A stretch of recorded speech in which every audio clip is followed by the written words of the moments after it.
லெப்டுக்கு இருக்கு ஸ்டீல் ஒரு முழத்துல ஒரு உன்னை பேக் ஆயிட்டான் இந்த மயத்துல நாங்க தான் கிங்குப்பா எங்க இடத்துல மாலை மாட்டிடுவோம் போட்டா படத்துல பேப்பர் நியூஸ்டா போட்டு கேசுடா ஃபேஸ்புக் வாட்ஸ்அப் எல்லாம் நம்மளை பத்தி தான் பேசுடா சிட்டியே எங்க பேரை சொல்ல வாய் பூசுடா எச்சங்கெல்லாம் துஸ்தடி மாட்டிக்கின்னா கஸ்டடி எச்சங்கெல்லாம் துஸ்தடி மாட்டிக்கின்னா கஸ்டடி ஒரு மிட்டாய் போட்டு இருப்ப மச்சான் கிசால கிசால மிட்டாய் கிசால கிசால மச்சா கிசால கிசால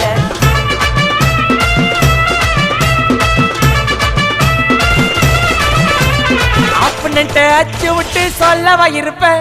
வக்கீலோட கோர்ட்டுல போய் சரண்டர் கொடுப்பேன் பப்ளிக்கு முன்னாடியும் தலைய எடுப்பேன் சாட்சி சொல்ல யாரெல்லாம் கேச முடிப்பேன்